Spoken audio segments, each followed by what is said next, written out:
Welcome back to No Cap SEC. I'm your host, Jason Watkins.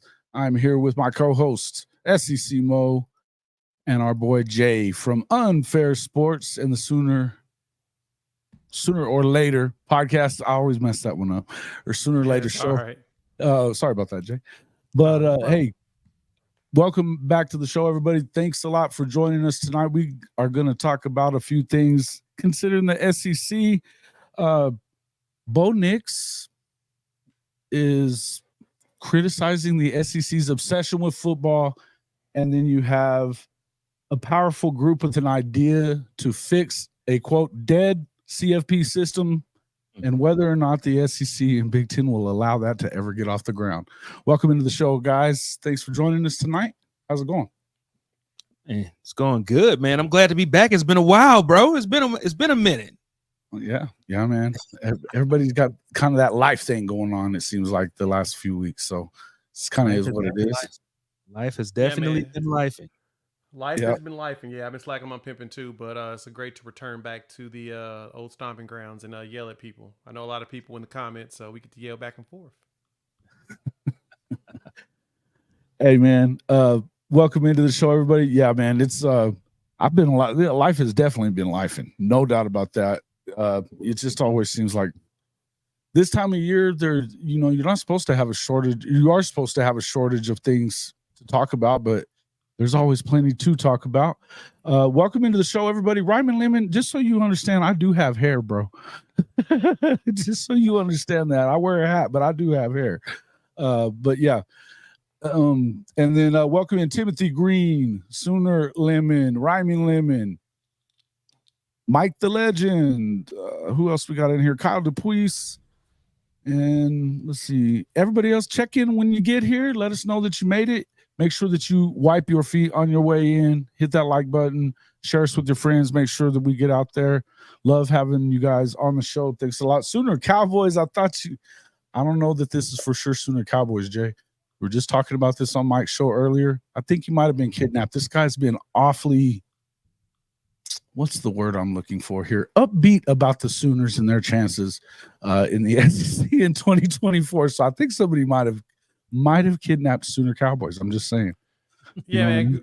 Can you like blink twice or put in like 4 eyeballs if you've been kidnapped? There it is. If you need help, give us 4 eyeballs if you need help, my boy. Right. Yeah, sure. It's just been awfully upbeat coming out of Sooner Cowboys, man. I don't understand. I'm not used to it. Life must be lifing well for Sooner Cowboy. It might be what it is. Yeah. Oh, see, he has been kidnapped. There's 4 eyeballs. No, there's 6. Well, there's only 3 sets. There's not 4 sets. So you're not kidnapped. Okay, I'm still concerned. I'm just gonna say that. Okay, yeah, I don't know if I believe him. So yeah, we'll kind of see what happens there. But we'll keep an eye on that. Okay, well, we got a new shirt for hey, James Stripes, welcome in. Sooner D. Got a new shirt there, Jay? Got a new shirt from your store on today? Jay's frozen. Oh, he did freeze up. He's frozen. Just froze him right up. That was quickly. Yeah. Maybe he'll be back in a second. Oh, he will. I'm sure he will. Yeah. All right, so let's see. There he is. He's coming back. Yeah, he's coming back. There we go. Yeah, my bad. It's my side. The interwebs are acting weird, but we'll get there. Yeah. Boomer, let's see. Jay been working that cricket press for or you might have his internet provider, James says. What's your new app? Yep, still a little fuzzy there. That's all right. All right. So let's see. We were going to talk a little bit about so I'll talk to you guys a little bit before we jumped in here, but inside the you had The Athletic posted a story yesterday, and it's been kind of, and I know you guys kind of talked about it on the SEC or the SEC Connect last night, Jay. But there's a group of, quote, powerful football folks that one which is, I guess, connected to Roger Goodell, but how they want to fix what they're calling a dead system with the CFP. I'll just read a little bit from it. One league overseeing college football's highest level No more conferences as we've known them. Playoff bursts being decided solely on the field. Promotion and relegation for smaller schools. Players being paid directly, NIL, and the transfer portal managed. A group of influential leaders want to make all this happen soon, and they are pitching it as the best way forward for a sport they believe needs saving. Several college presidents, Roger Goodell's primary lieutenant at the NFL, and some of sports top executives have devised a plan, dubbed by outsiders as Super League, to completely transform college football. Those involved in the group, College Sports Tomorrow, told The Athletic that the plan, I guess, to kind of skip through, just to let you know what it would be, they're trying to implement a drastically new system that would replace the NCAA and college football playoff. In the college football playoff is an important part of that. Potentially provide a solution for the hurricane of current and future lawsuits aimed at the business of the sport, plus the NIL and transfer portal issues that they believe have put college athletics as a whole in peril. The current outline would create a system that would have the top 70 programs, all members of the 5 former major conferences. So that would bring back in schools like Oregon State, Washington State, plus Notre Dame and new ACC member SMU slides in as permanent members and encompass all 130 FBS universities. The perpetual members would be in 7 10-team divisions, joined by an 8th division of teams that would be promoted from the second tier. The 50-plus second division teams would have the opportunity to compete their way into the upper division, creating a promotion system similar in structure to European soccer or football leagues. The 70 permanent teams would never be in danger of moving down, while the second division would have the incentive of promotion and relegation. Playoffs would not require a selection committee, as the 8 division winners and 8 wild cards from the top tier would go to the preseason. To the postseason. Wild card spots would be determined by record and tiebreakers, much like the NFL.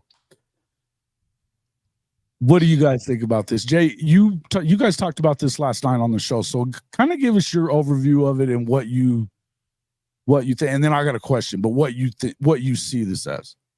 Yeah, no, I think it's a fascinating idea, mainly because, for one thing, I like the relegation portion of it, right? So you're going to have your 70 teams, and then you'll have those additional 50, and you'll give them an opportunity to move up and down, right? So it's kind of fascinating, that idea. And plus, the people that are talking about this, these are sports executives. As you mentioned, Roger Goodell's involved. So we talking about people with bread. This is not something that's just like, oh, this is a hypothetical, just pie in the sky type situation. No, if they really want this to go down, if they can get the negotiations done, this can go down. Like, this could actually happen. It's not something that's just, it's a hypothetical, but it's not something that's unrealistic when it comes to these sports execs.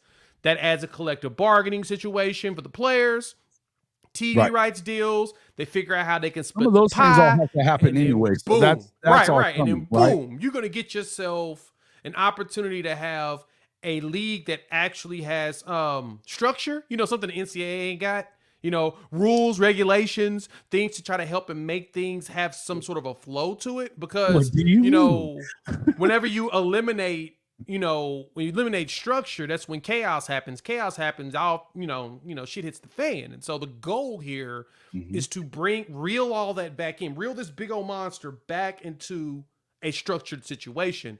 And so I think it's fascinating. Do I think it happens? No, but I do like the fact that we've got people with bread actually speaking up and trying to find a way to fix this, because the NCAA is not, right, Jason? We all know this, right? No, and yeah, Simone, absolutely. you know this. NCAA ain't doing nothing to fix none of this stuff, right? They trying to do this the entire time. They like, hey, man, Names Bennett ain't in it, which is stupid because you're supposed to be the regulatory arm of this entire deal. But every time they try to step in and do anything, it's like they step in a big pile of shit, though, too. Well, the problem to go with that is it's because they've already placed themselves in a situation where they are the shit. Oh, right? I'm not taking up for them. I'm not taking them up. No, I know you're not. But like you said, they keep stepping in a pile of shit, and it's mainly because they are said shit. They put themselves in so many situations with antitrust lawsuits that it's just like, hey, man, y'all screw. No matter what they do, the minute someone sneezes a lawsuit, they're just rolling over and showing the belly. They got no choice. Right. Yeah, They at this point, and right now, there's nothing that they can do about pretty much anything. I guess the next part of that, it's fair to point out that right now, and that's something that we're seeing from James in here. It's very hypothetical because thus far the group is struggling to gain traction with the schools that would play in this proposed Super League. Only the ACC board of directors has heard a presentation from the group, and that was back in February. But planned dinners with administrators from the Big Ten, SEC, and Big 12 all were called off recently. And spokespersons for the Big Ten and SEC said Commissioners Petiti and Greg Sankey, respectively, have not met with Perna's group. Leagues have been hesitant and canceled meetings so as not to upset their current broadcast partners. And this is the big thing. They've got a 7-year deal starting in 2026. They're going to have a 7-year, $7.8 billion college football playoff thing that this deal is trying to eliminate. So the money's talking right now. And you're not probably – Greg Sankey and Tony Petiti are probably, in my opinion, about as likely to sit down with this group as I am to win the lottery tomorrow. So, I just don't really see it happening. Welcome into the show, Brenski Sharpe. What's up, my man? What's up? He may not be able to hear. Brenski? I'm up here. Oh, what's going on, man? He over here looking around. He's surfing the interwebs. No, man. I was trying to turn up my mic, man. What's going on, Jay? What's going on, Mo? What's good? What's What's going on, Jay? Hey, man. In any event, so Mo, you're looking at this, and I don't know if you've been watching this already coming in there, Brenski, but with this proposed deal, like I said, I feel like that would be my question: is what are the chances? Do you think, or what? Give me the chances that the Big Ten or SEC even take a meeting on something like this coming up. It can happen. Yeah, I think it can too, man. Like y'all were saying, money talks, man, and BS walks. At the end of the day, if they got Roger Goodell stepping outside of his role and duties as commissioner of the NFL, there has to be some weight to it. And the way that college football is going right now, I mean, hell, we're pretty much setting up to structure contracts and deals with these players, you know what I mean, to play either long term or I just feel like the NCAA doesn't have a grasp enough on it to control anything that's going on right now. But also, if the SEC and the Big Ten were to take a meeting, it would have to be a lot of money involved, bro. Like a lot of money. I don't know, man. I'm 50-50 right now. I think it can happen, but then again, if there's more expansions in the Big Ten and in the SEC, then I think that it may. I think that it'll be closer to that. Okay. All right. Now, Brenski, you said it could happen. Why do you think it could happen? Like I said, money talk, bullshit walk. That's really all it come down to. That's really why the whole structure to everything right now is just based on money. That's really what it's all based on. How can we get more money and more money? And then I think before I came in here, I think y'all was talking about with like the realignment and the transfer portal and all that. Yeah. We need structure because you're going to have chaos. Absolutely. If you don't, Jay said it best. If you don't have structure, it's going to be chaos, and that's what it is. That's why these kids are taking full advantage of this right now. I don't blame them. Yeah, and that's kind of the point that I was trying to make when I was saying that they're about to start structuring deals for these kids, because there has to be some type of at least a minimum, a league minimum and maximum that these kids can get in order to be able to wrangle it in, because right now it's literally the wild, wild west, man. It's whoever's the higher bid. That's where they're going. And it's true, but the biggest problem you run into that with is that you technically cannot regulate the amount you can get in NIL, because name, image, and likeness is an endorsement deal. Like there is no limit you can put on that. That's like telling Patrick Mahomes he can't make so much money doing a State Farm ad. Now, the big issue you run into it, in which I side with Nick Saban as well as Coach Prime, who spoke out on it as well, is everybody's basically, I put it like this: the rich folks, the boosters, are taking advantage of NIL and using the loopholes in it to do stuff that ain't truly NIL. These collectives are not NIL based because that's not what an NIL is. A lot of these kids it wasn't supposed to be collectives to start with. They weren't even going to allow them.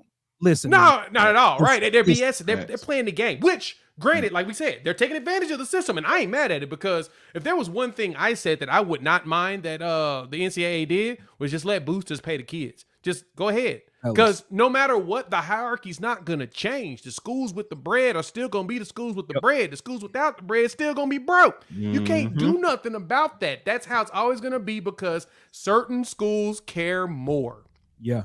That's just how it's been since the iteration of college football. When they stop, when certain schools stop caring and others decide to care. Yeah. You start to see that Oklahoma has always been good is because they've always cared about wanting to be good at something. And that's the reason why Oklahoma's been there.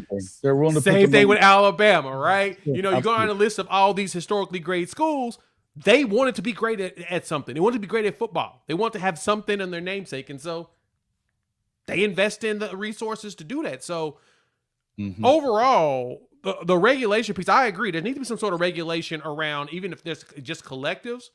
But there's got to be something. If you want to simplify it, start paying these kids a check from the TV money. Just do that. Then you'll have actual contracts and a salary cap. But then the endorsement stuff, you know, they can figure that out with, boosters later. Let me just say this real quick. And to Jason's point, man, there at the beginning of this, collectives weren't supposed to be a thing. Exactly. I literally did a show about 2 years ago. Do y'all remember when Nick Saban and Jimbo Fisher were going at it? Oh yeah. Nick Saban did an interview where he called out Deion Sanders for paying Travis Hunter $1 million. I did a complete show on that literally a couple years ago, and 200 people watched it, bro. I've been talking about this. So I think that at this point there has to be some type of stop. There has to be some type of barrier because these kids, they get NIL deals, but hell, they're not showing up for appearances. They're not showing up for these endorsement deals. They're just getting that money and then blowing it on whatever, and they're covering it up as NIL when it's not really NIL. They're just paying them and calling it NIL. Yeah, I mean, technically the kids are doing stuff. We just don't know about it because it's all local stuff, right? It's like usually like charitable stuff. Like what Texas was doing was they had them all showing up at charities and doing signing stuff. I actually saw some OU kids do some stuff in Norman, but it's so easy to hide it. It's so easy to hide that because I mean you can say, look, all right, we're gonna pay you $100,000. We need you to show up at these 2 charity events and do a couple signatures, take a couple selfies. Okay, guess what? The entire the main fan base, ain't nobody gonna even know about it because it's not something that technically is gonna be advertised that big of a deal. They pulling up at stuff. It's not like we're seeing right now where you're seeing these commercials with like Caitlin Clark. She's in the CarMax commercial with Jimmy Butler. Like she did State Farm too or something? And she did a State Farm. That's what it was, a State Farm commercial, right? That you're gonna see the big national brands do stuff and actually say, hey, if you want my money, you gonna show up and do these commercials. Absolutely. They will. But the collectives are like we said, they're finding that loophole around and say, hey man, just can you go by the children's hospital and kiss a couple kids on the forehead? And we'll slide you $85,000.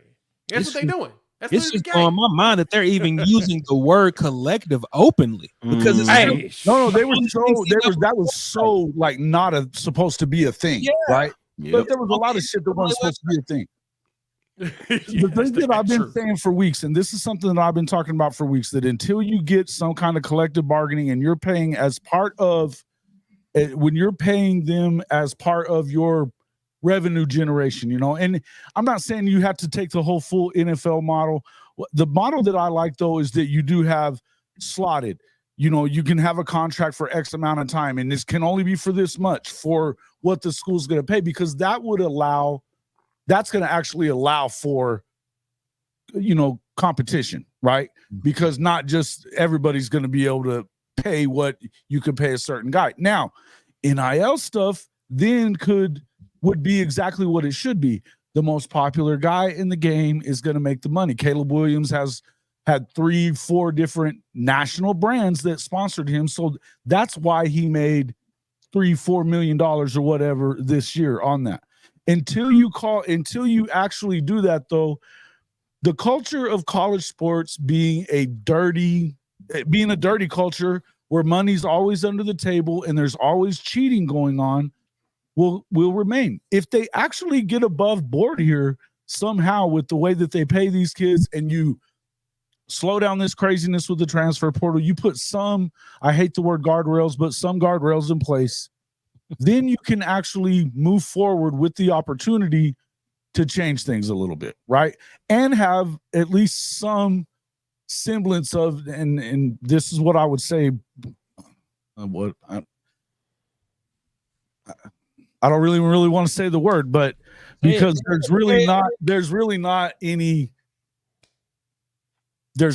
competition. It's not competitively balanced out. There's no competitive balance. There will never be. Parity is a parody. I don't know why we keep trying to find a way to get to that point. Yes. It ain't a parody I is like a that. parody. It ain't real, man. It ain't no ever be real. Now the good thing is that you're seeing a slight amount of balance, but the big thing is that what makes teams what has always led to this hierarchy setup is the coaches, man.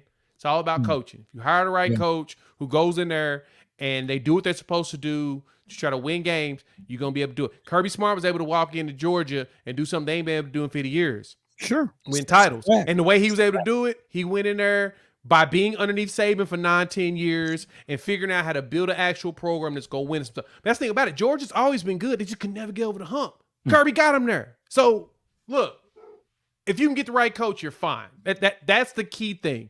Hiring the right coach. Now, the problem for a lot of these schools is they hire these dudes and they fire them within 2 years and they owe them like $80 million and then they have no clue what to do after that. Like, it's like, okay, well, we hamstrung here, so we got to go a little bit cheaper on the next guy. Still don't understand how Jimmy Sexton allowed Texas A&M to get off the hook and take less money from Mike Elko.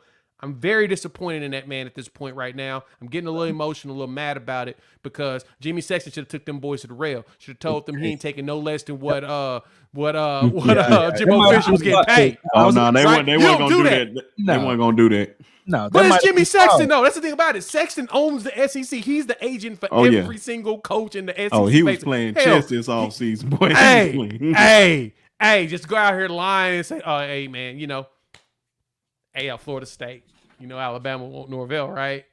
Y'all better go ahead and up his money. And what'd he do? Got the money. So, Alabama apparently offered everybody but the guy they only offered, and because they all got raises. But you hear Sark is the only one that literally told the truth. I got to give him props on that. He's the one who's like, nah, because I saw him on Keyshawn Johnson's show, and he was like, nah, man, they didn't offer me that job. He goes, but I'm glad I wanted to be right here.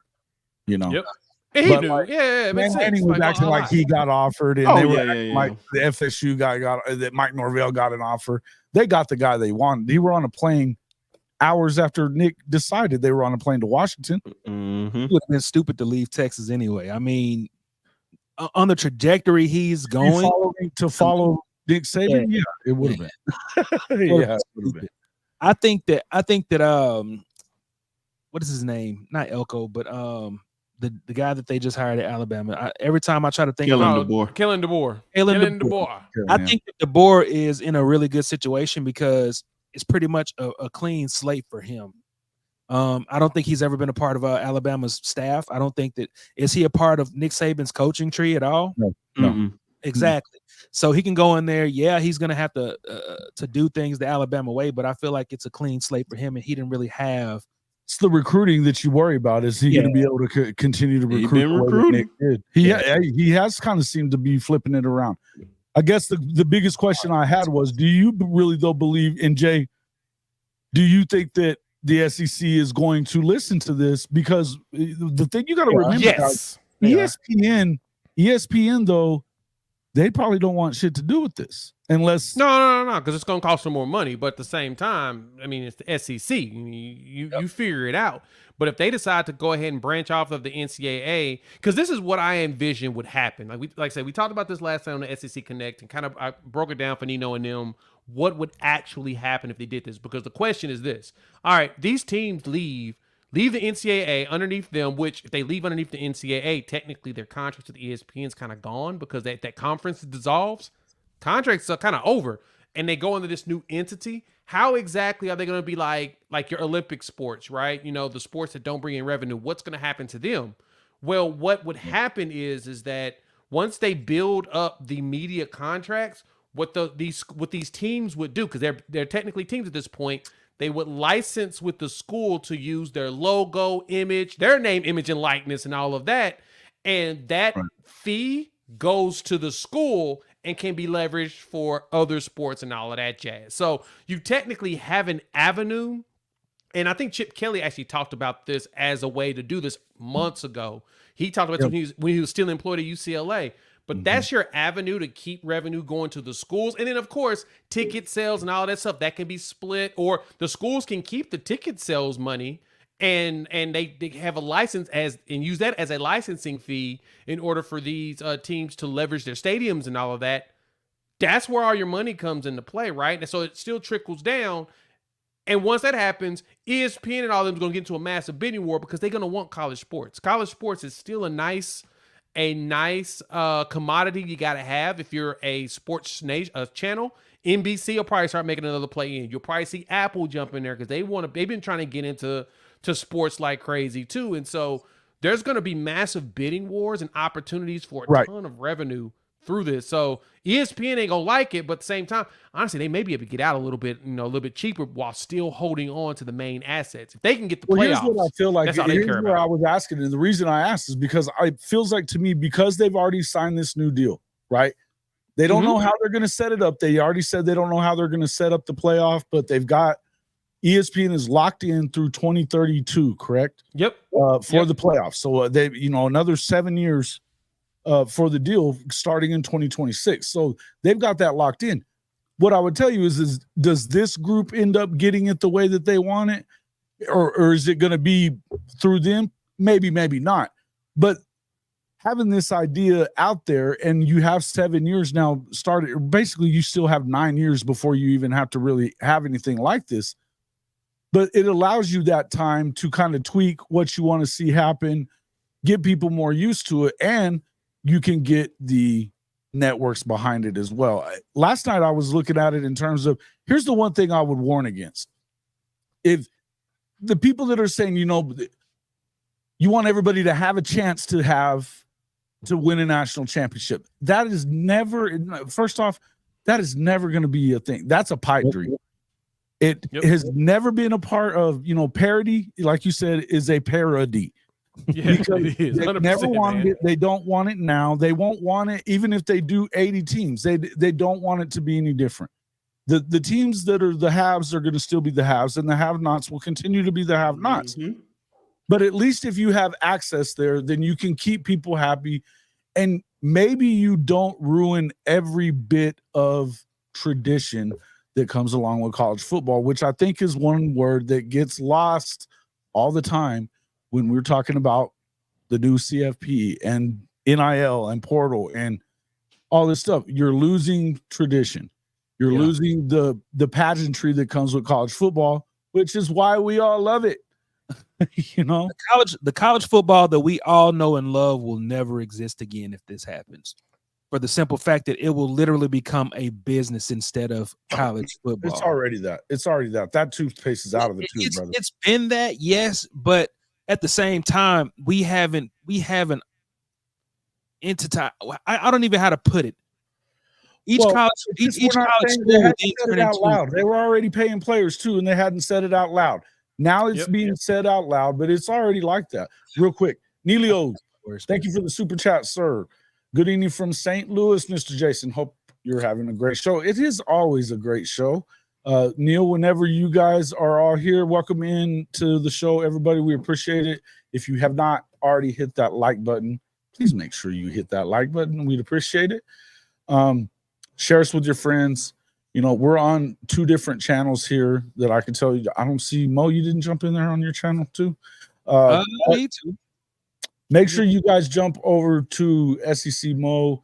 Get him a subscription as well, along with the Sharpe Shooter Podcast, and of course our boy at Unfair Sports, Jay's shows. Jay, you got a second channel now as well, right? Yeah, I'm doing a lot of recruiting stuff on Sooner or Later Sports. We have to get to 1,000. We almost there. about just under 900. So yeah, just all recruiting stuff on that side, because there's so much that happens on the recruiting side, offers and all of that, keeping everybody abreast of that information. So to prevent that from truly flooding the Unfair Sports channel with every single thing, Right. want to test out. Well, and you want to kind we'll of see keep what the algorithm. The algorithm keeps messing with us, so we got to try to stay a step ahead of it. Gotta stay ahead of it. Right. Yeah. Exactly. So everybody get on to these other programs, the Sharpe Shooter Podcast, SEC Mo, and Unfair Sports as well. Hog Wild Podcast too, man. I'm getting real active on my Razorback channel. Yeah. Follow me at the Hog Wild Podcast. Yeah, put it in there and we'll make sure we get there and do that as well. Yeah, let's see. Told a few good friends in the Wichita area about tuning in. Look for them to join soon. Both are huge Sooner fans too. Good. Welcome. Well, they're definitely welcome into the show. Sooner fans are God's really favorite people. That's just the way I feel about it. Boy, ain't no way, boy. All right. That's what I say about that. Yeah, well, all right. So, again, what they were saying, even on the Athletic, though, chief among the obstacles this new venture faces are the billions of dollars in TV deals that are already set up, right? They're already locked in with ESPN, ABC, Fox, NBC, and CBS. And then you also have this new streaming conglomerate that they've kind of put together between Fox, Warner, which is TBS, and them, and then, of course, ESPN as well. We're definitely one thing you're right about for sure, Mo, is that what college football is becoming and what it is will never, ever really resemble what it's looked like in the past to us anymore.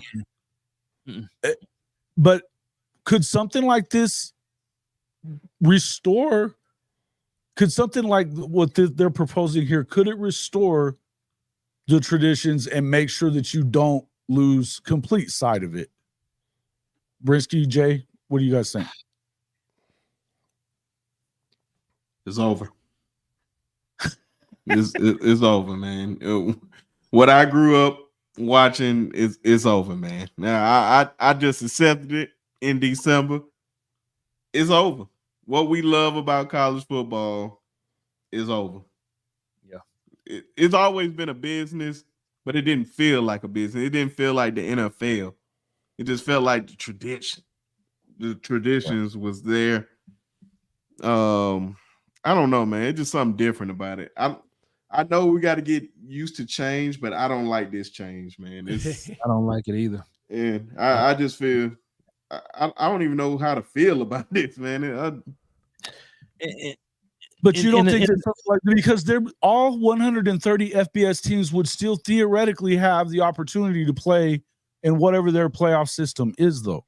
If you look through this, because they're talking about it still be all the 130 teams, you would have relegation after number 70 from 70 to 80. So there'd be 10 programs that could, those from 70 to 80, you could either move out or you could move in, which that would actually even bring in kind of, if you think about it, that's kind of be like a sideshow to what's going on with the rest of it. Right, which is essentially, so there's another storyline. Look, I think so for me, I'm opposite for most, right? I kind of enjoy where the game is going, and just the aspect of they're bringing in billions of dollars, and these kids have basically just been working for a piece of paper that they graduate with. The problem is that piece of paper don't always feed you. You just gotta go find another job, but they putting their bodies on the line. To me, it's always been about go ahead and break them out some money. It's not like these coaches aren't making $100 million contracts. Now, once we started seeing college coaches outmake the NFL coaches, that's when I started to get concerned. Like, really? We're getting to the point now we're not making $2-3 million, which is very good money, but at the same time, for all the work they do, makes sense. When you started seeing 8, 9, 10, 11, hearing rumors of $12 million for some of these coaches. Nah, we need to start paying these players. We need to start finding a way to give them some money as well. And now that's where we're at. We're at the point where the money is so big. And all they're doing is trying to add more games. I mean, we've added the playoffs now. So that's an additional game or two, maybe 3, sometimes 4. It's just adding more. For a long watch. Yeah. And the best part about this is, and let me peep the game to this. It's still completely disregarding their college schedule, completely disregarding it, because as soon as they get to winter break, start the playoffs. You know when the national championship is next year. They didn't want the athletes to miss so much school. Have you heard? Right, they're missing more now. And you know the best part? Guess when the national championship is next year? It's on MLK Day, the day before the spring semester starts. Right. So then from there, you ask the question, how's the transfer portal supposed to work, right? The opportunity for kids to move around. If coaches take new jobs, put it like this, just like with Saban when he left, right? People, a lot of people threw out there, it's kind of the concerns behind that was he basically left a week before classes started. It's kind of hard to transfer out and actually have a sound mind when you transfer out if you only got a week to figure it out. Hence why we're seeing Caden Proctor come right back. Right? Like some of these kids didn't want to leave, but it's like the same time, it's like, well, Saban's gone. I can make more money elsewhere. I only came here because I wanted to be underneath the GOAT. Let me go see what my options are. Go see their options and be like, you know what? This is ass. I want to go back. And so it makes sense. It's just the fact that they don't get time to figure that out. And next year it's going to be even worse. The year after that, it's going to be even worse. What are we doing? Let me ask you this. My fault, Mo. Mm-hmm. Let me just ask this question to his point. Now, we all agree that these kids deserve money. But can we all say that the NCAA fudged it up so bad that at this point, they just wanted it to be as bad and terrible as it could possibly be to see, hey, I told you so. Mm-hmm. We paying players now. So what are y'all going to do now? We gave y'all what y'all wanted with no structure. We did it on purpose. Ha, ha, ha. Now, look. What are we going to do? If that was actually the case, that would be one thing. But they only did that because they were staring down the barrel of Justice Kavanaugh at the Supreme Court. They didn't want to do it. But they could have got ahead of it a long time ago. But they threw that out there because they didn't know what else to do. They were trying to protect the quote unquote sanctity of the college game, in which Judge Kavanaugh basically jumped out because it was a 9-0 decision from the Supreme Court on this, which is even more hilarious. On that, they can't agree on anything. And that they said basically, look, your whole premise of your business plan is that you believe that your fans that watch this sport appreciate the fact that the people doing the job ain't getting paid for it. Right. That is 100% antitrust, baby. That wouldn't pass for any other business, but you think your business qualifies for that. Why? Especially when you're bringing in billions. Talk to me. I think the only thing billions. The only thing that was it. Don't even get me wrong about it. When I say it's never going to be the same, of course it's never going to be the same. But when I say that, it just needs to be structured for me because I just don't. Oh no, I agree. I just don't like. You don't. What Kirby said.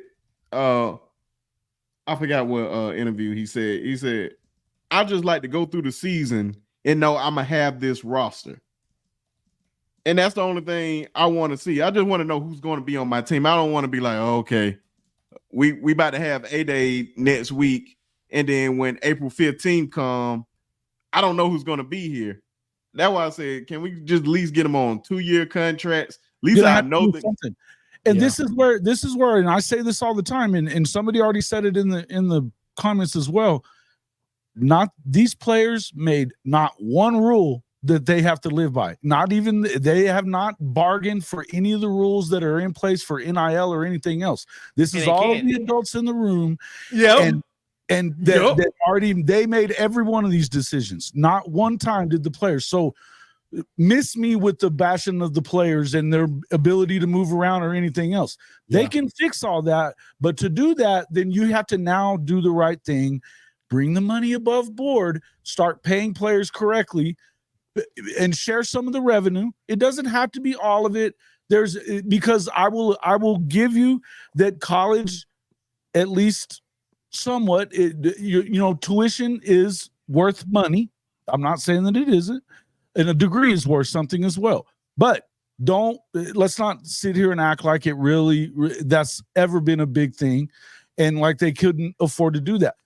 The truth of it is what these football teams do What these college sports do is they've always been supposed to be the front porch of your university. This is how they get people to spend $40,000 a year to come to your school. Go look at enrollment at Alabama and how much it flew once Saban got there and they started winning championships. Like they're doubling and tripling the amount of recruits into those schools every single time. And it's all about success, right? And then, of course, at the same time, we're now at this point where we got a whole bunch more kids going into college because even though nowadays jobs don't require a degree, they require a little bit more experience, which is a lot more of a blessing because me growing up, you had to have a piece of paper if you want to get in the dough on half these jobs. Sure. These schools are taking advantage of it just as everybody else is. And now the big issue we run into it with, and in this discourse, is the biggest problem for everybody is the first thing everybody throws out is they get in this degree. I had to pay for mine. That's cool. Awesome. I also knew kids that drove Lexuses, Benzes. I knew kids that had money, and these weren't football players. These were just rich kids, right? They would drive. And like, I thought I saw one congressman talking about, I think it was Mitt Romney was talking about, I don't mind them getting paid, but I think it's an issue if you got these players driving around in Lamborghinis on campus. Bro, you can go to some schools and you'll see a Lamborghini that's owned by a kid whose parents is rich. Well, the entire Texas starting 11? You know what I mean? I don't understand what the problem is here when the parents are rich and kid can drive around with it on campus. You don't think that that's a separation as well? Man, the one thing I know about football locker rooms is, and you've seen this as soon as NIL started, a lot of these kids, especially the ones that can get the bigger deals, were putting together programs to help everybody else to get their own deals.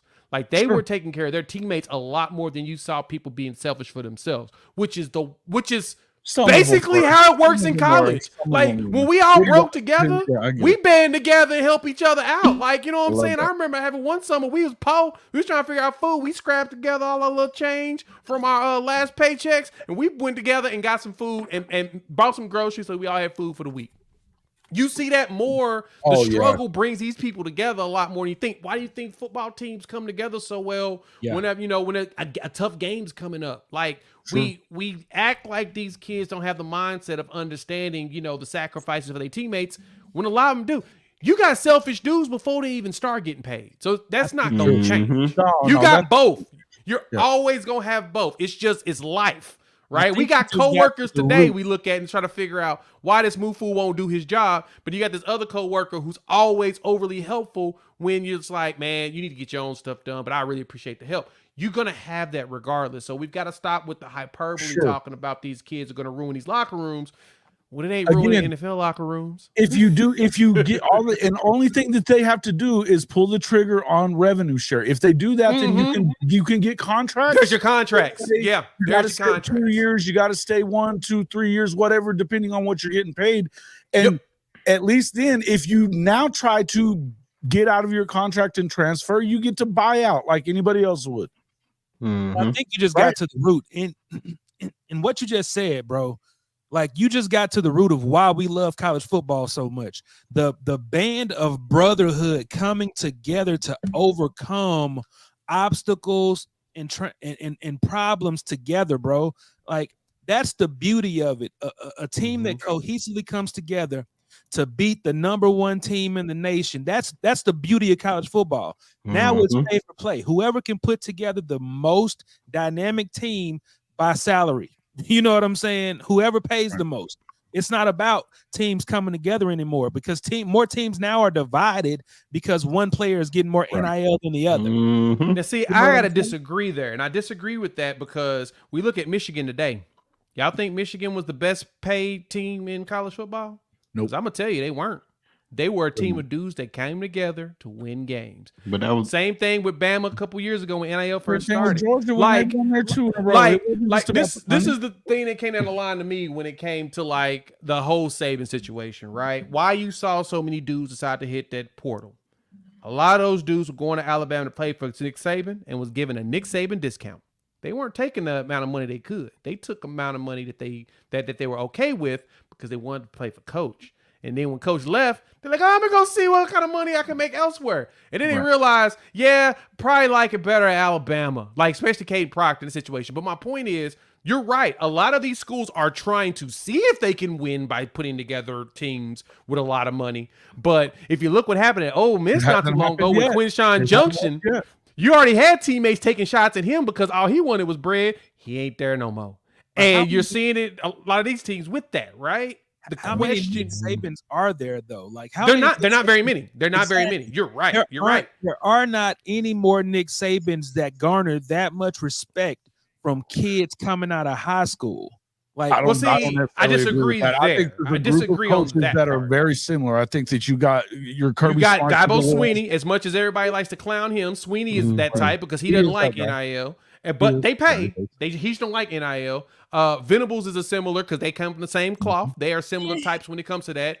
Kalen DeBoer is questionable. I'm not sure about him yet. We'll find out about him soon enough. Questionable too, man. I think you can say that, but to go look at the recruiting and what these guys are saying about him and the way they recruited at Clemson too. He recruits similar to Sweeney. Man. He recruits similar to Sweeney. Is there a chance doing it on culture, not just NIL though? That's the point. Is there a chance that Venables will be on the hot seat this year at all? No, I don't see it. Doubt it. Unless they were it's a little too early. Unless they lose 6 games, which is possible. Okay. Yeah. I think that's doubtful. But I'll say this. Right out of here. Look at that. I'd say this though, but no, I get what you're saying, Mo. But I do think that there's a certain amount of coaches that still garner that respect that people. Kirby Smart's one of them too. Now we know Georgia's out there bread enough folks, but Smart also still gets that respect of I'm putting dudes in the league, and so a lot of these kids. Hence why most of these kids want to go play in the SEC. Is they see an opportunity to go pro. Now, to your premise of these teams putting together, these schools putting together teams that's the highest paid and all of that, you have those trying it. We haven't seen anybody be successful yet. Now, I'm not saying it won't be successful, but at the same time, you pointed it out too. The best part about college football is these dudes banding together and going up against these top teams. I bet you these teams that ain't getting paid aren't on the teams that aren't on the teams with the highly paid players that say they only want to play for money. I bet you all of them are band together say, hey, we're going to knock them fools out and teach them a lesson about being an actual teammate. Because the other problem for them is going pro. What's it going to look like then? Because you get that rookie scale, you only get paid what the rookie scale is. Now, you got to produce if you want to get to that second contract. And that's where the struggle comes in. Exactly. Here's where I would talk about that. Look, everybody that, I think as a group, most people say we don't want to see the NFL for whatever reason, right? But in the end, the one thing is you're going to have to look. I have no problem with kids getting paid and however much they get paid. But when you come in as a recruit, are they worth X amount of money? Right. Right. That's how much are they worth? It's just the same as, look, there got to be a point in the NFL draft that, look, they got sick of having Jamarcus Russell, number 1 pick, gets $100 million or whatever it was, and whatever of it was that was guaranteed. But then he's a bust. He's in the league for what, 2 years? You know what I mean? And so what did they do? They started slotting it in the draft, and then you got to play for that second contract. The same thing can happen here, and it's not necessarily a terrible thing. I want to go through a couple of these things that people were saying here. So let's see. There's a point that culture is more important than, or greater than NIL is what Ryman Lemon is saying here. I agree. The NIL teams have not won a championship yet, and they generally, if you think about the NFL, the championship teams draft their players. Yep. They draft the best, right? They add through free agency a little at a time, and they fill holes with free agency. But they draft. It's the same as what you're trying to do with recruiting. Now, are you ever going to get all the cheating out of it? No. But the point is, and the question is, are these guys really spending Texas A&M $40 million a year in the NIL?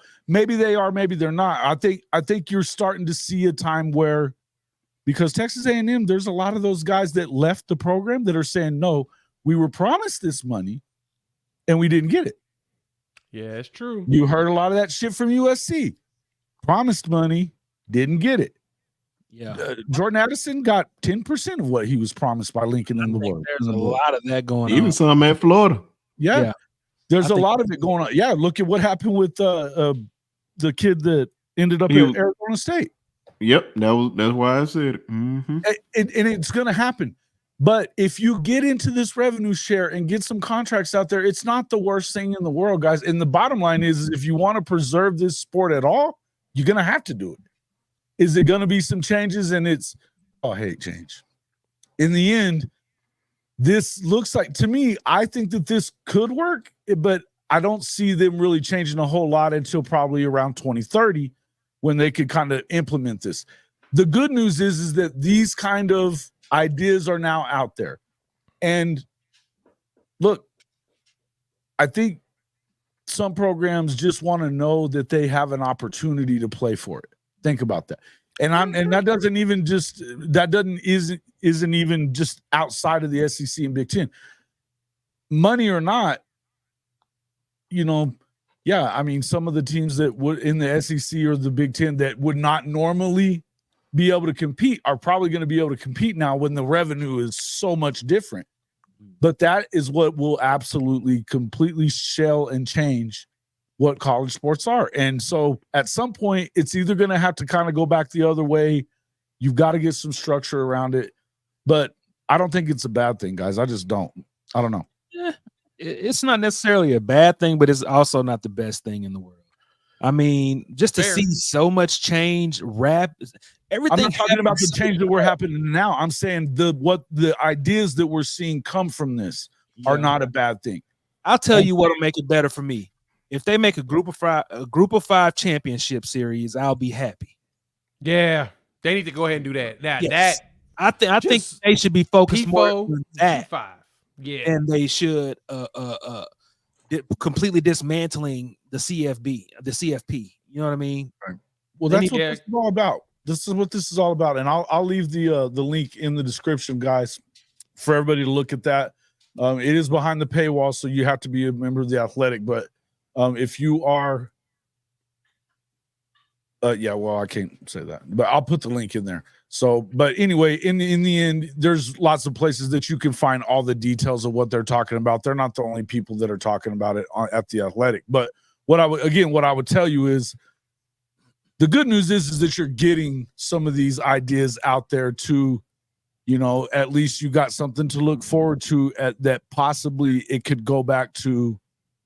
It looks like something like that. It would be more of a regionalized thing. Now, I don't think all of those ideas, like essentially you're going to get rid of all the conferences. They don't want to be getting. SEC loves the SEC. The Big Ten loves being in the Big Ten. Yeah. Other teams like to be in the other teams. I don't know that it's going to be all, the framework that's there. Great. I think that you can work around that. But the good news is you got 7 years, Jay, to like work that out, or, at least 5 or 6, 7 years to work that out, find something that can work. But I just want to see that we don't end up with a product that we don't recognize whatsoever anymore. And I think we're kind of there, but tradition is always that things change too. So, but you want to keep it as close as you can. And I want to see college. Hey, look, I am a college football guy. I like the NFL, but I don't like the NFL near like I like college football. So you like the NFL better? You like the NFL more than you like college football? No. Not near. Okay. I'm about to say close. Not even kind of close. I watch the NFL. I watch my team in the NFL pretty much. And 1A, 1B for me. Which is college 1A, NFL. No. I'm talking about what's your Jason's team? Yeah. Jason, what's your team? Niner fan. You guys know that. Oh, okay. Oh man, y'all got good teams. What? The Niners? My team about to get a quarterback. I'm not a Cowboys fan. I can tell you that. It used to piss my dad right off, but I'm not a Cowboys fan. I'm not a Cowboys fan either. I'm a Commanders fan. Oh, Jesus. Commanders. We're going to get a quarterback. One day. Are you? In a couple more weeks. Jaden Daniels, Super Bowl MVP. You think they end up with Good luck with that. Hey, real quick. First off, I was just going to throw this up there. Bo Nix criticizing the SEC. In fact, I have the video here somewhere. Hold on, just That's actually hilarious. I seen the comment, but I didn't know he actually said that. Man. It's wild, man. Oh, It's so crazy to me, right? Oh, yeah, Mike. I'm glad you made that. Sooner Legend, I'm glad you made that point because that's what your boy I rocks here. I rocks the creamsicle. I've been a Buccaneers fan since the 80s. You since dare the 90s. put no UFL for no Commanders. We're gonna win. I mean, the Super Commanders. Bowl. Y'all kind of Come on, been James. like The old Washington Redskins. We have 3 Super Bowls. 3. Yeah, I do have 3. My Bucks got 2, and they've been since 2000. So terrible. And I never seen none of them. The last one was the year I was born. I did see that Doug Williams one. I ain't gonna lie, I did see Doug, because Doug was also a Buck. So I have appreciation for Dougie Fresh on that one. But yeah, golly. And then you got Jason's, he ain't seen no title since the 90s, but he been seeing Super Bowl runs. I give you that. Well, but that's you don't. Second place sucks. Okay, that's all there is to it. You'd almost rather not even go. That's why I'm glad. But I'll tell you this, man. I don't complain about the Niners because when I grew up, I had an aunt that lived in San Francisco for a long time. So during their heyday, when Jerry Rice and Joe Montana and all those guys were there, I got to go see games, and that's what I grew up watching. Now, my dad was always a Cowboy fan, so it pissed him right off. Hilarious. But yeah, and so it was a lot of fun. But that's just kind of how it goes. Yeah, Neilio, you're in your nobody remembers the losers. Neilio, I will kick your ass out of here right now too. I know you gave us money earlier, but fuck. Neilio, that Chiefs fan. Hey. Yeah. My Bucks beat the Chiefs for a Super Bowl, so I'm not even going. I can't be mad. I also like Andy Reid, so yeah, I'm not going to even be mad about it. Jaden Daniels, Super Bowl MVP. Remember what I said. I'm just ready to see what Derrick Henry does in this offense, man. That's going to be scary. Right. That's what I'm waiting on. That's my squad, man. You got a good squad, man. See, all you guys got good squads. I know, right? And everybody. I feel so bad for you, Brent. I feel so bad for you, bro. But I mean, you're a Bama fan, so I mean, why should we even give you sympathy? No. I'm not giving him no sympathy. What the hell with that? I went through the struggle when Auburn was beating us 6 straight years. You know how hard it was not to cry in school? Yeah, it's true. Yeah, it's true. But then you walled off and got 6 national championships. So that's why the gold standard. That's why I brag the way I do about them, because trust me, I'm a real fan. I went through the struggle. Yeah, it's abusing you. Hey, same. But hey, Mo, I'm with you on the Ravens too. That's my AFC team. I really I like the Ravens since the 2000 years. I've just never seen a team shit the bed. I'm sorry. You can say it on here. I've just never seen a team shit the bed the way that the Ravens did when they played the Chiefs. Chiefs. Yeah, Todd Monken. Wow. Todd Monken, I almost want that man fired. You have to put that on Harbaugh though. Like, what were you doing all week when they were coming up with this game plan? Todd Monken, your offensive coordinator. It was Todd Monken who over here calling the offense. What was Harbaugh doing all week while he was making that damn game plan? You're the head coach. The only thing he should have been yelling at Todd Monken. The only thing that kept pissing me off, you watched the week before the Bills was running all over them. Then you come and then I was like, oh, the Ravens leading the league in rushing. Oh, they about to just the number 1 rushing team versus the number 28 rushing defense in the NFL, and you don't run the ball like 8 times. 8 times with running backs. Like, what are we doing? Like Lamar is a freaking passer like Mahomes. That is just not how it is. And you lose the game the way you lose. I'll be mad and you ain't got wide receivers like that. Your wide receivers have shown you they can't get open that often. Like, you got to run the ball to just abuse them. That offensive line is built for running. Use it. For sure. Top monkey, man. Sure. Dang Georgia people. The best play of that game was when Lamar Jackson completed a pass to himself. Yes. Well, he can't hit anybody else, so I don't make that doesn't surprise me. Shoot, nobody else can get open. Right. And even worse, Zay Flowers out here doing diving for touchdowns, and that's what changed the game. That was the epitome. If you have Lamar as your quarterback, why the hell do you want to throw so much? I don't understand that at all. Because look, he's just not a great passer, but he's a great athlete.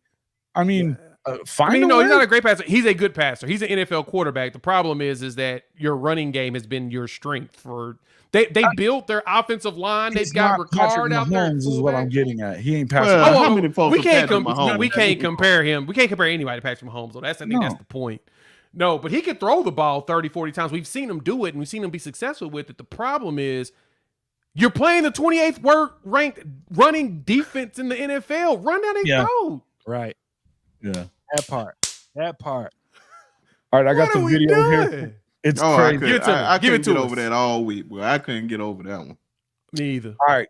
That part. We are going to run this. We're going to go ahead and run this Nix, and I want to get you guys' opinion on Bo Nix and what he said about the being a starter in an SEC school and a starter out west. In a sense, the hostility and maybe the unhealthy pressure that is added to 18 to 22-year-olds by outside noise and fans. Like it's almost like an unhealthy obsession in the South. I mean, I was that way growing up. I thought it was life or death football. And you move out here and you play the game as hard as you can, and you got great passion for the game, and it's just a little bit more laid back in a way, and it's a lot more like we're proud of the person you are out there on the field, and like if you give a great effort and if you try really hard and obviously we're out there to win. Nobody goes out there to lose and look bad in front of a bunch of people. But I think that's the difference, quite frankly, is what is put into college football in the South, and then how out here football is just the game, and we find the joy in it. We find the joy in it. He said, "Please let me go That's first. hilarious. Please let me go first. Please." Go ahead, Brent. Okay, for one, yes, there's a lot of pressure down south. We already know that. It just sounds like, come on, man. For one, yes, he grew up in the same state as the state of Alabama. He knows how this is football country. Faith, family, football. 3 Fs. Come on, man. Nobody cares about. Nobody want to hear that. Oh, you go out west. Oh man, you tried your hardest. Good job, champ. I don't want to hear that shit. Man, go out there and play, man. Nobody cares. That's why you don't see no national titles at Oregon. That's why you don't see. That's why you don't usually see any championships come to any teams out west. It's usually the teams down south. Mm-hmm. They know. Like, man, come on, man. I thought that was, and trust me, I used to give Bo Nix a hard time, but Bo Nix grew on me, man. I don't know what it was. I was just like, I don't know. He wasn't at Auburn anymore, so he grew on you. What does that mean? No. I hated him when he went to I thought it was trash. But Bo Nix is trolling. I think the more and more, I don't know, man. I don't know what it is. He just grew on me. But this right here, he needs to stop, man. Keep Chopping's got it right. That was the what I took from this video was it was like, well, that tells you why the SEC wins all the time.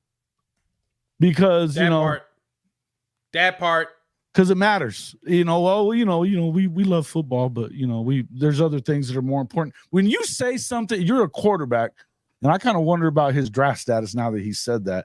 And you say that there's other things and you're starting mental health stuff and that's more important than football in the South and that it's unhealthy. I just don't know where your head's at. It's good to say, but it's good to say behind closed doors. Not good to say. And when you're trying to get paid and you're trying to do this, all he had to say was, "Yeah, it's a lot different." Yeah, I think he's trolling, man. He knows what like y'all said. He grew up in the South, did he not?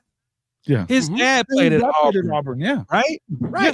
So he knows what football in the South is, what it means, and I think that he's trolling, bro, because he had to leave the SEC to find success. I mean, at the end of the day, he's hating on what he couldn't succeed in or at. Well, I'm not saying he can't succeed at football, but he couldn't succeed in the SEC the way he thought. Well, not with Auburn. You know where else he couldn't succeed? He couldn't succeed in the Pac-12 at the time because he sure ain't got no Pac-12 championships to talk about. Exactly. Exactly. 0-3 against Washington. I mean, yeah, you can go out there to the West Coast. Yeah. I mean, but obviously y'all are coming to the Midwest because, well, not even the Midwest, the middle of the country to go to the Big Ten. So, like, bro, obviously it didn't mean anything to the Pac-12 because y'all don't even have a conference anymore. So, man, Bo Nix can kick rocks, man. Yeah. And Well, they don't have a conference because all they kept talking about was it was about the education and the academics and stuff like that. Of course, you're going they academic their ass right out of freaking being a conference. Is what they did. It was the stupidest shit I've ever seen. You're obviously trying to achieve a higher education, but bro, if you play football, you're doing both. But you're probably going to concentrate more on football and let the tutor do your. That's not even what I was saying. The idea that they didn't want to. They could have killed the Big 12 if they were smart, but they were so crazy, and that they didn't even like cherry pick the Big 12 or any of that when they could have, because of quote academic reasons, like when the football team goes to play somewhere like TCU or Texas Tech, that the whole school was going to go down there and take classes that week, and it was going to screw with them. It was the dumbest shit I've ever heard of. All of it. It was just such a weird deal, But anyway, I thought this was hilarious. Kind of a bad look for Bo Nix, Jay. You think? I agree. Oh no, it's a terrible look for him because as we mentioned, like the big thing for him is, yeah, you went out there and it's not as hostile, because of course out there football is not life. I mean, it's not life at Oregon. Now they're trying to get good at football, which is awesome because, we like the idea of parody. We just know that parody is, like I say, it's a parody. So we don't know that, we know it's not truly real, but y'all could not beat Washington. Y'all 0-3 against Washington. That's a problem.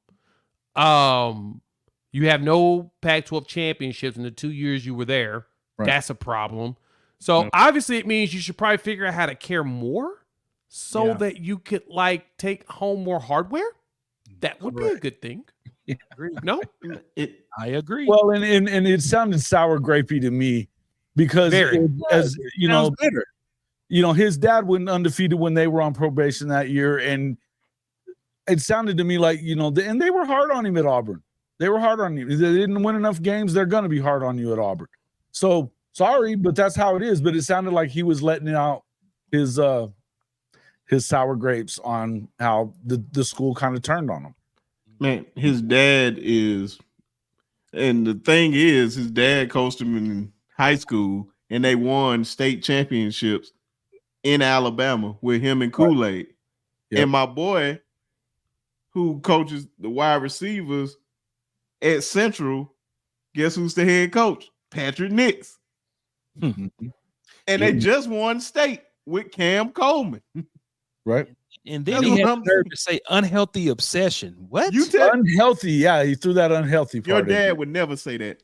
I can promise you that. Exactly. Right. Yeah. Shout out to Phil, though. Kids these days. Damn kids these days. What can you do with them? Gen Z. Yeah, that one pissed me off right there. I just read it, and then I was like, I don't need to hear this. And then it's just funny that you played it. I was like, oh God, I know I'm not gonna like it now. It's wild to me, just kind of wild to me. But it goes to show just how different things are, and they're giving him that platform. Now, of course, he's done. He's done in college. He's gonna get drafted. He put up numbers. Do I think he is ever a starter in the NFL? No, I do not. Is he going top 10? No. Oh, no. I think he's like third, fourth. Because it didn't mean as much to him. That's why he can possibly. The crazy thing is, I can see him going in the first round, which is crazy. But I can see him having a good. No.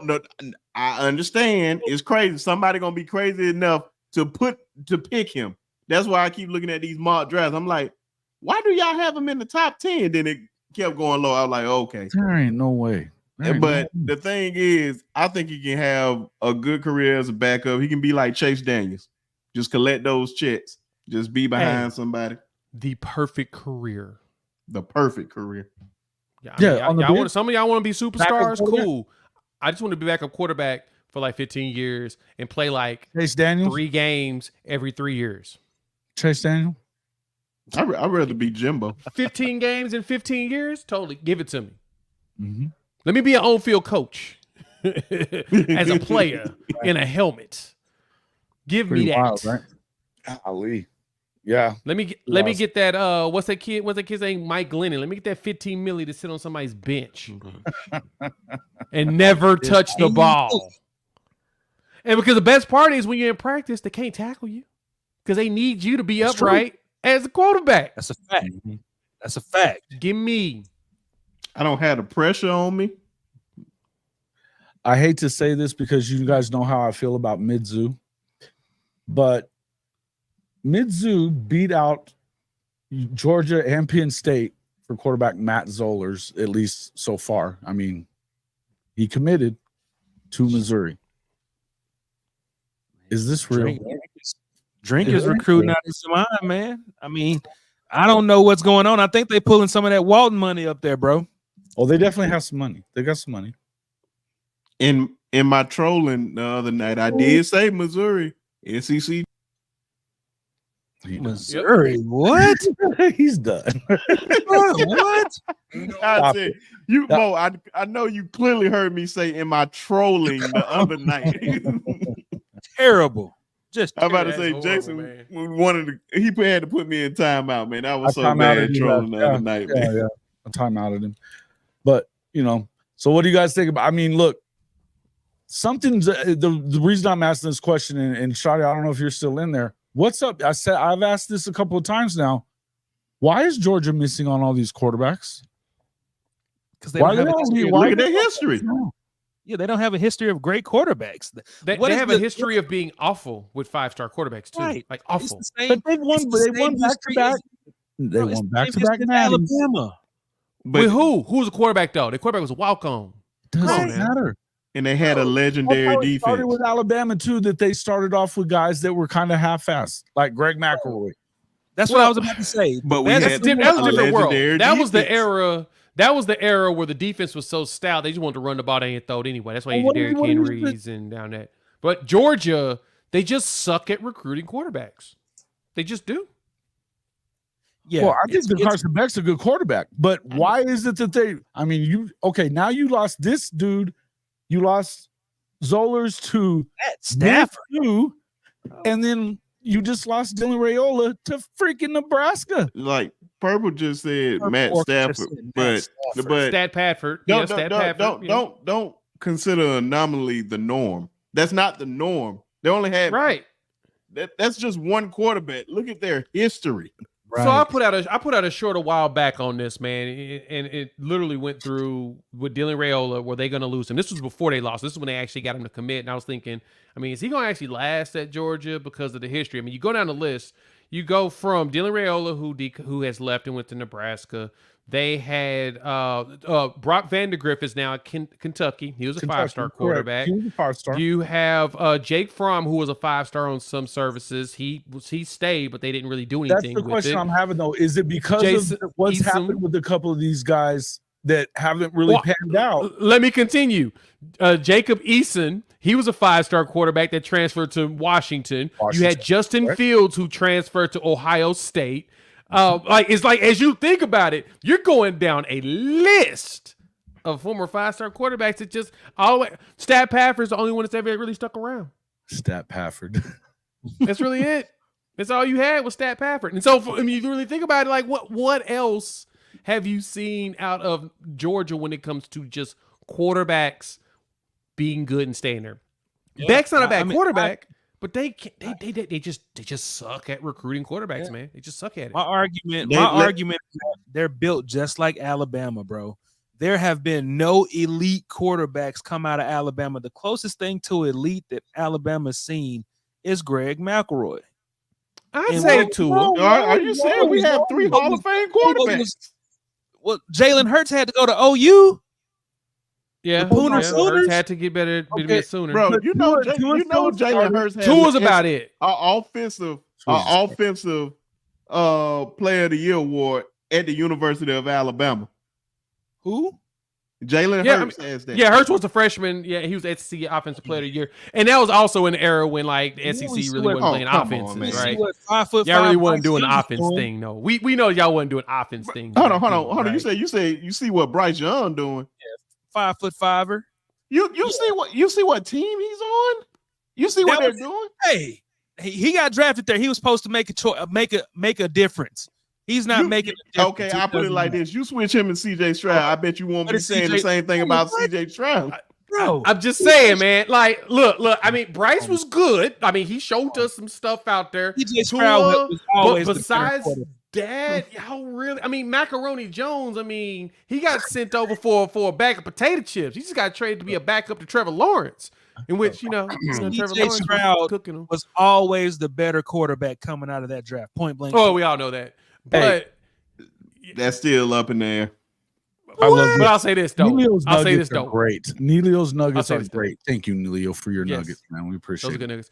But I'll say this though. Pause. Neilio's nuggets. Pause. But on that note, Bama hasn't put out truly any elite quarterbacks. They put out some good ones. Like Tua right now, when he's not concussed, he's good. But that's the other thing, though. That's the other thing that I've even talked about. I don't know that he's elite, though. I don't know that I would call him elite, though.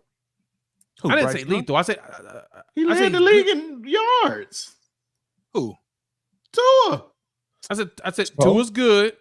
When he's not elite, you think he's elite? Then you think no. You give me one more year of the same thing. You can put him as elite. I don't think he's elite yet. I don't think he's elite. You got to be consistent to be elite. That's what I said. Yeah, agreed James, with you there. James, that was freaking 60 years ago. I don't care. They're Hall of Famers.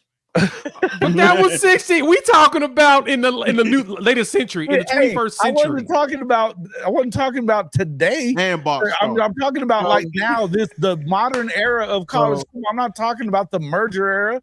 What are we talking about? We're not talking about integration. We talking about we talking about in the 21st century. But let me tell you how bad Alabama is at quarterbacks. Arkansas has more notable quarterbacks and more elite QB play than Alabama has in the past decade, bro.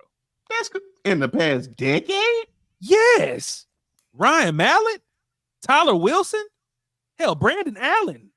I mean, what Matt are Jones, you talking none about? of those guys made a Pro Bowl. Matt Jones made a Pro Bowl in his first year. And he got sold for a bag of potato chips. That's cool. That silly stuff. What are you talking about? I'm saying that Arkansas has had better quarterback play consistently than Alabama has in the past. Stop it. This is no cap SEC. This is not all cap SEC. Come on. Hey. Come on, man. You don't even believe now, bro. Come on. Oh man, this is funny. Y'all ruined what should have been a Hall of Fame career in Darren McFadden. No, Darren McFadden got robbed. Darren McFadden got robbed. Point blank. Period. He was supposed to be a Heisman that year. Mac Jones, the future indoor football league star, probably. Yeah. The Arena League, something like that. Yeah. I see two caps in this stream. Thank you. Cap. I'm gonna tell you this. We could go all the way back to the freaking, the 60s if you want to start talking Joe Namath and Stable and all that kind of stuff. No, I'm talking about right now. Look, that goes to show you that you don't necessarily have to have a Hall of Fame quarterback to win a natty if you're doing it the Saban way, which Kirby does it the Saban way. Right? But if you can put together a defense like they do and you have that guy, what will that turn into? I think that CJ Stroud had it and he couldn't do nothing with it. CJ Stroud, he didn't play in the SEC. And look at what he's doing in the NFL. And he didn't have a defense. What are you talking about? For one. We're going to act like, Mo, I need you to stop this right now. Everything on CJ Stroud's team is better than Bryce Young's team. From the front office to the head coach to his O-line to his receivers to his defense, running back. Literally everything on his team. He literally just had to get drafted. That is Don't it. forget CJ Stroud, too. That's what I was about to say, Jason. The quarterback himself is better. Point blank, period. Stop Don't it. forget to add if you switch teams if Bryce had time, I can guarantee you they'll be better than it's definitely a better situation. They would have beat the Ravens. They would have beat the Ravens. What? How about that? What? No, they What? wouldn't. We see how CJ Stroud played against the Ravens. The Ravens have the best defense in the freaking NFL. What are we talking about? And he's a rookie. Right. Oh, now he's a rookie. Absolutely. Bryce Young can't get. Bryce Young goes to the worst team in the NFL. Carolina's a dumpster fire. It's almost as bad with the worst owner in the NFL. He knew what he was getting into. Fair. No, he didn't. He knew what he didn't. Texans were supposed to be awful. They gave away they mortgaged their whole future somehow. Magically, that's what you call it did. He traded away all their first round picks somehow, but they still was able to. Now they got Trevon Diggs with a whole bunch of cap space. Oh, they got Stephon Diggs in that trade. Just about these quarterbacks, so I'm gonna tell y'all that. But anyway, the point is Georgia has not been very good with quarterbacks. I think Beck is probably the best one that can actually lead them to something potentially in the last besides Stetson Bennett, the walk-on legend. I think he was 25, 26. You know what, Mo? We talking about this NIL stuff, and I think one thing to add to that, to your point of buying all these players, it feels like the teams, though, the ones that have these Cinderella runs are the ones with like 6th and 7th year seniors, the COVID players, which this is the last year of COVID players, by the way. If y'all understand, this is the last year you're going to actually have players that have extra players that have been around for 17 years, unless they get these medical red shirts. This is the last year. This is the last season. This will be the last one of extras on that because the ones that actually played, I think in 2020 didn't actually get that extra year. Yeah. That was just considered standard. But anybody that passed through it. So yeah, I think this is the last, either this year or next season is the last season. No more COVID kids. And so that case, you ain't gonna have these 8th year seniors playing because that was the run that TCU made. Really was because they had a whole bunch of old dudes, right? It was because they just had a lot of old dudes. Michigan kind of did too. They had a lot of seasoned veterans out there. TCU got to the final because of their super seniors. Right. No, so yeah, TCU, same thing with Michigan. They had a lot of upperclassmen there too. So we'll see if teams decide to spend a lot of money and build it on a whole bunch of dudes that's been playing for 5 years, if that actually helps them build themselves a championship team. But I don't see it. But with Georgia, they got to figure out a way to get them a quarterback, man, and get quarterbacks that. I guess they can't go after 5 stars. They need to go after 4 stars like Carson Beck and just make sure hope that they're good. Wasn't Carson a 5-star? He wasn't? I don't think Beck was a 5-star. Beck was a 4-star. Because he was a Elite 11 finalist, so I thought he was maybe not. Let me go look him up now. I don't think he was a 5-star. Yeah, if I'm correct, Beck maybe was not. a 4-star. Yeah, let me see. Hold on. We gotta let Mo get out of here anyway, real quick, so you can look that up. But Mo, thanks for coming in and capping at the end of it. But you came in capping on no cap, but that's all right. I'm just glad to be back, man. It's been a while since I chance to record, bro. What's your channel? Let the people know. At the Hog Wild Podcast, man. We're doing numbers right now, y'all. We're going up, man. Put it in the chat. Yeah, I mean, that in the chat so I'm doing a lot of reaction videos now, man. Like just taking some of the highlight tape that of some of the players that are projected to start this year. I did Malachi Singleton. I did a comparison between him and Taylor Green. I have Jaquindon Jackson highlights coming up tomorrow, so you guys can tap in and check that out. I'm gonna be just reacting to some of his highlights, man, giving my opinion on what I see, how I think he can impact us on the field this year. Just trying to diversify what we're doing in the Razorback community as far as the podcasts are concerned, man. So y'all check me out over there at the Hog Wild Podcast. And then you can check me out at SEC Mo. So man, I'm here. I'm ready to go, man. I'm glad to be back, fellas. So nice to see. Absolutely. Well, get over there and help Mama with all that packing before she kicks your ass and gets mad at me. So yeah, y'all subscribe to his channel ASAP. Please. Hey, I'm on the road to 500, so I'm at 357 right now. I had like right at 200 something the other day. Like I had an influx of subscribers. So y'all go in and help me get to 500. Y'all help me get to 500. So I appreciate everything, man. Y'all be good, and we'll talk to y'all soon, man. All right, brother, man. All right, Appreciate you. My dog. Yep. Yeah. As I said, make sure you guys get over there, check him out at the Hog Wild Podcast, and he's at the real SEC Mo on Twitter. Hey, Jay. You can interact with him there. What's up, my man? Man, you see these folks, they let me have it tonight because how Hey, I felt. snoring on my damn show and think you're Man, gonna get away with it. I couldn't help it, man. Bro. And you trying to So, folks, I've got that clipped. I didn't finish the edit just yet, but that will be out soon. So make sure that you guys get up there and watch that. Shotty was like, and we were getting ready to be done, and Shotty goes, "Hey, Brenski, you sleeping?" Oh my god! Man, I was good and come. Yeah, Oh, sooner in Texas What are you said Brenski. expecting? All I can say is you fell asleep last night doing Jason's pod. It was hilarious, man. It was Man. pretty fun. 6 kids, 2 mortgages. That's hilarious. Oh man, it's so good. Oh man, hey, yeah, I can't. I'm in bed, man. Yeah. Yeah, Man, stop but it. Man. he was literally snoring, bro. Did you go back and listen to it? I didn't want to. I knew you was gonna clip do it when we get something. done here. I'm gonna clip it when we get done here in just a I minute. knew you was gonna do something, so I left it alone. But clearly, they won't let it go. So Of course, they're not gonna let it go. It's gonna continue to drag on for a while. it's gonna be You gotta put- live. I'm gonna have to live in infamy forever.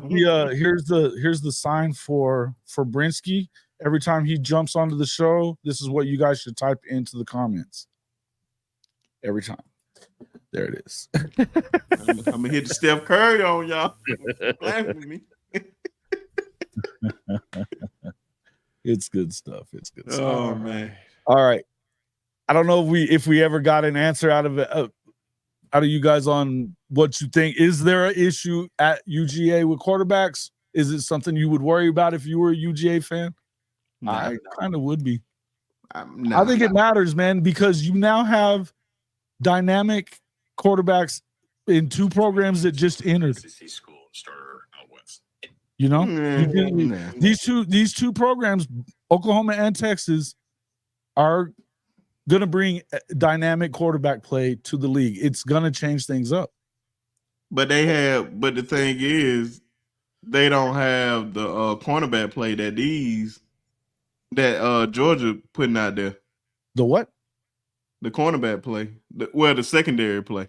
Are you sure? Jason, you Are you think sure? You think Oklahoma has the same type of Jay, would you play? like to fill in our friend here about the secondary at OU and what it looks like right now in terms of depth and everything else? Those guys still ain't been proven. It's certain guys that been proven on Georgia. Yeah, you know who's been proven? Brent Venables and his defenses. I agree with that. And now he's I agree getting with players that. similar to what he had at Clemson. So I'd say the jury may still be out for those on the outside, but we're seeing everybody else that knows him are seeing similar stuff to the Clemson days.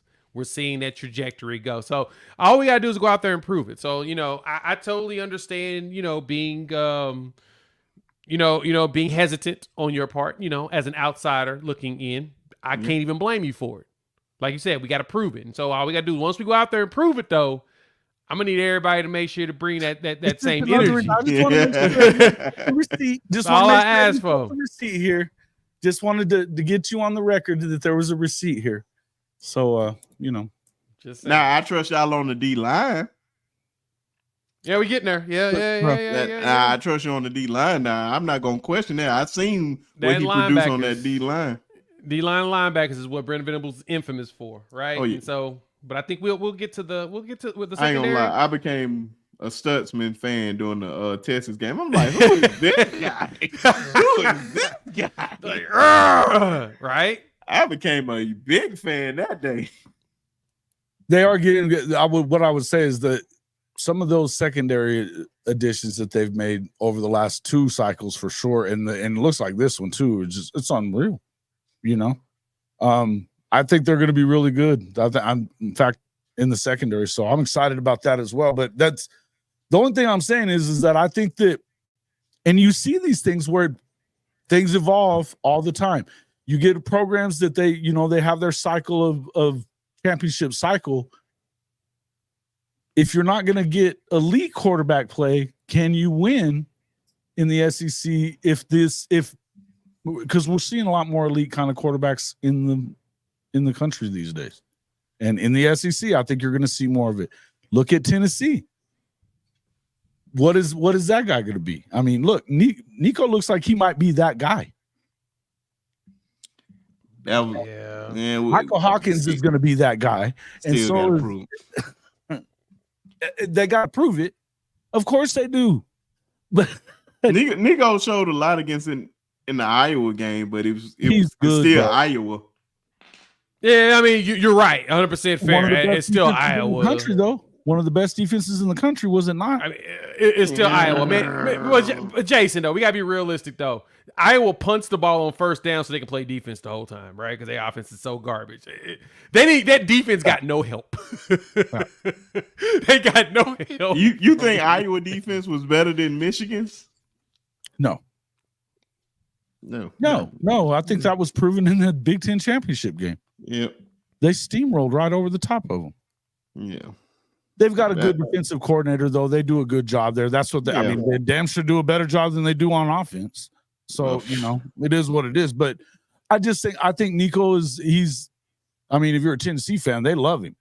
I don't know that I think that Jackson's the guy. And I think that but I also think what I would also say is that I think that Josh Heupel knows what he's doing with that offense too, and he's going to put him in a good position to play very well. I think Tennessee is trending up, if you're asking me. I think they are.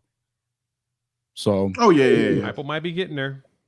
Yeah, hey man, we love Josh Heupel around here now. Except for week one of SEC play. Yeah, except for week one, then we can't like him. We can't like his kind at all. Saying you got to prove it can be said about every sports team and every chick who brags about her game. Everybody's got to prove everything, bro. This is the world we live in these days. This is the world we live in. Guys, anything else we should be talking about in here about the SEC? We've been going for about an hour and a half. What do you think? Anything else pressing that I'm missing? Only thing we need to talk about is Jaden Daniels to the Commanders. That is it. Now I'm done. He's an SEC quarterback, so that'll work. Okay. That is it. See how that goes. I am speaking this up because if we draft Drake May, I am leaving my team forever. I'm tired of it. It sounds like they're looking at it too. Good luck. Yeah. I don't. Oh my God, man! If they draft it was Drake May at first, and then it started trending towards Jaden Daniels. I was like, everything I wanted them to do all off season, they did the opposite. So they better go ahead and get Jaden Daniels, and I'll be happy. Yeah, I can see that. I understand. I mean, look, I think that I definitely am not one of those people that thinks that Michael Penix should have won the Heisman last year. You know that. So I think it would be the right thing. Brenski's name should be CPAP. All right, I'm about to get out on that one. Y'all be good tonight. I'm done. Hey, I'm done. I got to ride on that one. I got to go get a kid. I'll catch y'all later. Y'all be good. All right, Peace, brother. Later. Appreciate you. I can't stand it here, man. Sooner in Texas. I can't stand it here. Texas just won. You know what? You just won comment of the night. That was awesome. Oh, just when I think I'm out, they pull me back in, says Sooner Cowboys.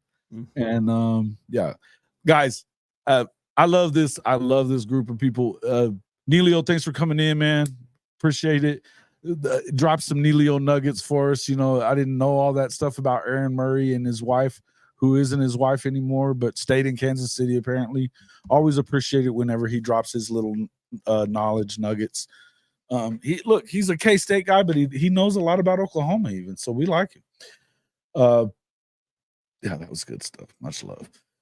Brenski, we appreciate you coming in though as well. And you know, you got to be a good sport about us picking on you because man. I mean, you brought it on yourself. And I you can't do the same believe it, back. man. You do the same back. And I was trying my hardest not to fall asleep either, man. That was the worst part about it. I was trying my hardest.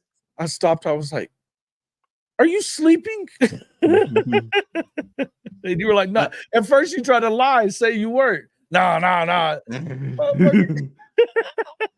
do that with my wife every day. You still asleep? Nah, I'm good, man. Yeah. Yeah. Well, yeah, guys, make sure that you get over to the Sharpe Shooters Podcast and help him where are you at now on your subscribers, man? I am currently at 445. So the link is right there. Well, the name of the podcast is right there in the comments section. Yep. I should at least hit 450 tonight. So y'all come on over. It's also in the description. You can just click the link in the description. You can go straight to his page. Make sure you guys are members or subscribers to the show. Great show, great stuff. We enjoy watching him there too. And now you guys can go subscribe and drop him a message in there, and it could just say, you could put a bunch of Z's in there or call him CPAP. He's got a new nickname here. I love it. I'm literally gonna put that. There we go. Just for y'all. Right there. Brenski's new name is CPAP. There it is. All right, man. Well, thank you, man, for coming in. We appreciate it, brother. As always. Always, man. I always appreciate you. No doubt. What else you got coming? What do you got coming up right now? You got anything? Still trying to work on an interview. The one that I told you I was working on, it's a long story with that. Hadn't happened just yet. All right. Well, I'm sure we'll get it back to it. Guys, Chicken, Rhyming Lemon, Sooner in Texas. I'm going to go through as many as I can. Of course, Neilio, the Professor. What's up, Professor? I just saw you at the end. Kyle DePuise, Sooner Cowboys. Hey, man, all you guys keep chopping. Let's see. Of course, we always have Legend Mike, Kim. I haven't seen Hank lately. Everybody seen Hank? Is he all right? Mars Jams, Stephen G. Appreciate everybody who showed up and check us out. If you have not, Bazoo, thanks for coming in again. Our Auburn fan, resident Auburn fan in here, Purple Orca. James Thrice. All you guys, thank you so much for coming in. If you have not already become a subscriber to our program, I hope that you will become one. You can also become an actual show member. And membership does have its privileges with us, guys. You can jump into our Discord. Even Brenski knows it's a lot of fun in there. A lot of banter, a lot of talk. You get some members only stuff as well. We're gonna have some new merch coming up as well. So we're gonna kind of see new merch stuff, but we're gonna have some contests coming up as well. I definitely want you guys to start helping us out with. Hey, I want to do like a question line, something like that, or you can write us, give us your opinions on certain things that we've talked about. We'll make sure that we read those here on the show. But hey, all you have to do to join the membership is obviously go to the page. There's the little join button there, or it's youtube.com/@CFB-pod/join. It's also in the description as well. Make sure you guys jump in there and check that out. Mint Mobile, if you want to save money on your wireless service, largest 5G network in the country, jump on trymintmobile.com/HOF. Give it a try for $45, 3 months of service, unlimited talk, text, and data. The easiest way to help us here at Hall of Fame College Football, hit the like and share. That's all you got to do, and we appreciate it. Guys, thanks so much for coming in. We will see you all on the next one. Horns down.